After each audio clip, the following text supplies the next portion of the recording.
Hello, and welcome to All to Do with the Blue, a show where we dive into the vastness of water. That is everything and anything to do with it. I don't care if it's scuba diving, shark attack, you found something on the beach. I want to know about it. I want people to share stories. I want to just get people on, tell me about your experiences, anything. It don't matter what it is, educational, spooky, dangerous, or just funny and lighthearted. I want to know. And if you'd like to share a story with me and get on the show and tell it, you can reach me at ATDWTB at gmail.com. Share me a story, give me a little subject, give me a little blurb. Maybe we can link up, give you an introduction, and we can go from there and schedule something. But let me tell you a little about myself. Maybe I'll give you a little story of my own. And if you guys are interested, hit me up. So I am an East Coast baby. I am from Connecticut. So we got the Long Island Sound over here. Great to go fishing on. I've been on it a couple times. Swam, kayaked, chartered. Great place. If you like the Four Seasons, I guess. Can't fish on it all year round, but if you got a boat, hell yeah. Anyway, a funny story I got from on the coast is this one time my friend was visiting from out of state. I mean, way out of state, like way up north. Well, my grandfather had this really old boat, and he never really had a lot of luck with boats or anything mechanical for that fact. And well, one summer we spent working on the boat, and he finally got that thing to run, right? Oh my God, did it take forever. Now, this guy was old, okay? My grandfather wasn't some young kind of grandfather like 60s or whatever. I'm talking like he was almost pushing 80. That kind of ruffian older generation that's like, I'm gonna freaking fix it and it's gonna work. Well, he got it working. I don't know if it was fixed, but he got it working. So he decided to take us boys out on a charter on his boat on the Sound one day. And we're like, yeah, sure, heck yeah. My friend's never been on the ocean before because he lives so far north. So he was super excited. I was excited too because I've gone fishing with my grandfather, but on someone else's reliable boat. All right. Well, if you don't know about the Sound, or if you've never been on the Sound, in case you don't know what a breakwater is, it's just kind of things out there in the water that stop the big waves from coming in to the little waves. It kind of clears out the water, or makes it a little more subtle, I guess you would say. So on the Sound, there's not a lot of big waves. So we get on this boat. My grandfather starts it up.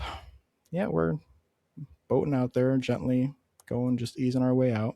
You can't go too fast. Can't create a big wake when you're leaving from like the docking area or the marina. So as soon as we get out there, my grandfather starts hauling it. Right, he's like, "Oh, we gotta get all the way out there and to the breakwaters. I know the spots. I know the spots." I believed him when he said he knew the spots because this guy's been doing this forever, just not on his own boat. Okay, I knew he knew where they were. So we're hauling across the Sound. My friend's having a grand old time. He's like, "Wow, this is awesome. I'm on the ocean. It was a perfect day outside. Perfect day. Not too hot, not too cold. Gentle breeze. We had the friggin' top up, sitting in the shade, the mist coming off the sides of the boat, putting your hand in it, whatever. Got all the gear ready, had all our bait, had the poles all lined up. We finally get out there, and my grandfather turns the boat off, and we're just easing. We didn't drop anchor or nothing. We just coast a little down whatever way my grandfather was planning us to coast with the water. He's like, "All right, this is a good spot. We're gonna cast some poles." And I was like, "Heck yeah!" So we did. We cast some poles. And we were there for maybe, I don't know, an hour, almost an hour and a half. No bites. Usually this doesn't happen because my grandfather's, or he was, an amazing fisherman.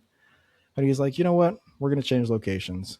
He was a good fisherman, sometimes bad with patience. If he wasn't getting a bite, especially on the ocean, because freshwater is way different. Saltwater, for some reason, fish just seem to come a lot more. Maybe because there's a lot more living out there. I don't know. But he grew impatient, so he was like, "We're moving spots." And me and my friend were like, "Yeah, whatever. We're just enjoying the day." Well, this man goes to start the engine, and it's not turning over. And I just look at my friend because I had warned him.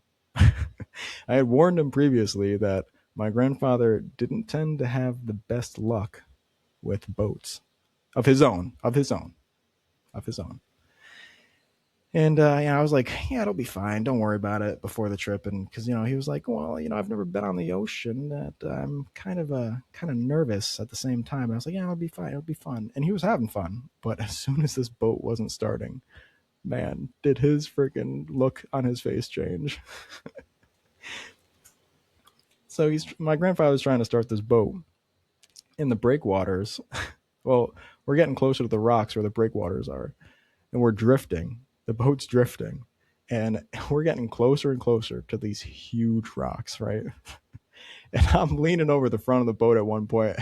I'm almost about to put my foot up and push against these rocks so this boat didn't crash into them. And this wasn't a small boat. I don't even know if I could have stopped this thing. It was like an 18-foot speedboat, but at the time I was like, I don't know, 14. I wasn't that very big or strong at 14. And I'm like, oh my God, we're going to hit. I started to yell, we're going to hit. And my friend now is freaking out. And my grandfather's just swearing up a storm, oh, blah, blah, blah, blah, blah, blah, this, that, trying to turn the engine over. And you're just here. This was an outboard engine. In case you didn't know the difference between boats, it was inboard and outboard.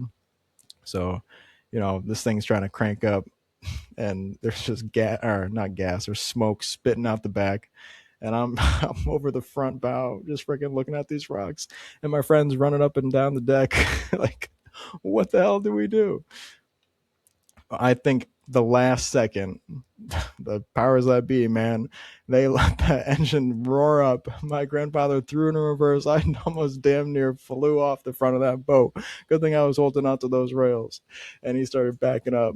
And we went right home. I'll tell you, we didn't fish a single freaking second longer. Oh, good times, good times. Yeah, so that was my friend's first experience out on the ocean on a boat, and I think that was the last too. I don't think he's been out on the ocean since, but mainly because he doesn't live near the coast. But yeah, I mean, now it's a story we still tell today. Anyway, so that's just a small story. Again, this is all to do with the blue. Welcome to the introduction. My name is Rowan White. Send me an email. Let's get you on here. Thanks.